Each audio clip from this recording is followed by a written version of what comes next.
Good morning. AM Sports here with me, Muftawu Nabila, the Minister of Youth and Sports.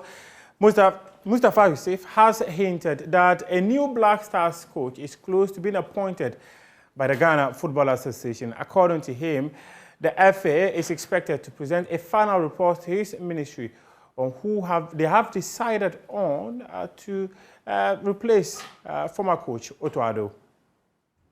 After the World Cup, countries that lost their head coach have made efforts of replacing them. And you've mentioned countries like Portugal, France, and they've even renewed. Some of them contracts have been renewed. In Ghana, the FA, which is the agency or the organization in charge of making sure that they hire a coach, is in the process. And I personally have engaged them. And they are working to, as at last week, the indication was that they will bring the final report to the ministry, possibly this week or next week. And because I also know that we have an assignment in March, and we need to have a replacement of head coach in place so that he can start preparing in earnest to get our team in place for the AFCON qualifiers, which is going to take place in March. So countries should be assured that the FA is working to ensure that we get a replacement. Mustafa Yusuf was speaking before the Public Accounts Committee, and let's still there and talk about the National Sports Authority Director General, Professor Peter Chumesu. He has been speaking about staff who were interdicted for their various roles in the football corruption captured by investigative journalists. Anas Almeyer announced in his number 12 expose done about 5 years ago. Many of the staff are still being paid salaries despite their interdiction. 4 staff members, including a former Director General, Robert Safo-Mensah, Ashanti Regional Director, Joshua Mensah, the Public Relations Officer, Frederica Davis, and the Protocol Officer were interdicted for accepting what Anas and his team described as bribes. 4 years on, the police CID are yet to make their investigations into the matter known, leaving the interdicted staff in limbo. The story, however, took a different turn at the Public Accounts Committee hearing on Tuesday when the current Director General, Professor Peter Chumesu, failed to provide some documents requested by the members. Some of them were exonerated, others were found culpable. This particular individual was part of those to be investigated. And to date, we haven't received a report on him from the investigation. We've done a number of follow-ups at the police service, who also confirmed to us that indeed they are investigating the officer, but then it was commissioned, the investigation was commissioned by the presidency, so they will submit their report there, which we did a number of writings through our sector ministry to the presidency for the report to be issued, so that we will know whether the person is found guilty for us to be act on it or is to be reinstated.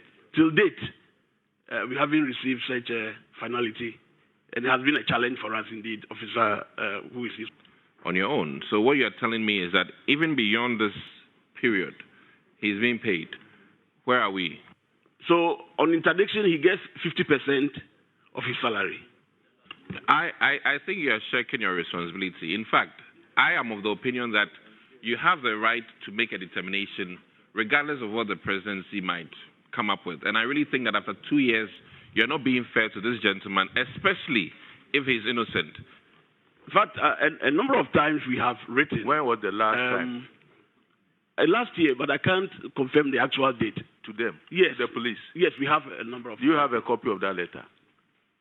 Chairman, we will furnish you with some of these correspondence and the petitions that we gathered over this period. Have you really written to the police? You knew you were coming to answer questions on this particular issue.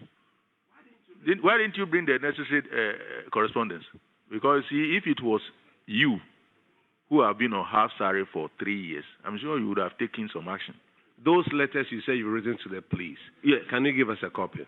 That is what I indicated to the chairman, that I'll make them available because... Sir, what did you think you were coming here to do? Didn't you know that you have been cited for these items? Then you come and sit here in presence of the committee, you tell us that you bring it later on?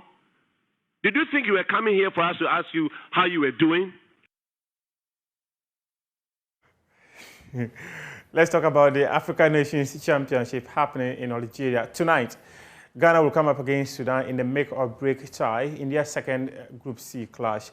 The Black Galaxies suffered a 2-1 defeat to Madagascar in their opening match. Coach Anwar Walker has hinted that there could be possible changes to his starting lineup, having said minor mistakes cost his side in the first match. Madagascar last Sunday, we lost a painful defeat, which have worried us so much. Next game, and like you are saying, it's a must win. We also know it's a must win, else we will not be with ourselves. So tomorrow we are going into this game with all that we can to win the match. We lost a game that we never thought of losing.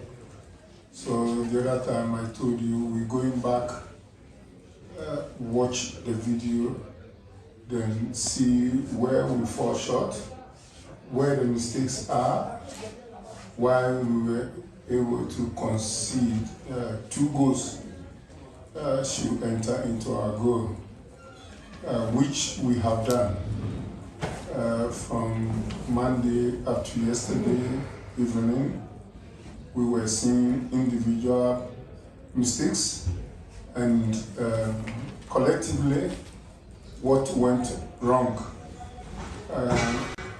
This is a press conference which I cannot disclose what we have seen and how we're going to approach our game tomorrow. All I say is we are going in with a different mentality and to win the match. As a coach, since something went wrong, I will definitely make changes. But I don't think it will be much, maybe just 1 or 2 changes. Let's hear from Galaxy's midfielder, David Abakna, who says the team must play to their strength since they do not know what the opponents will be presenting. I think sometimes when you get the opportunity to look at your opponent, it gives you a fair idea what kind of approach to take.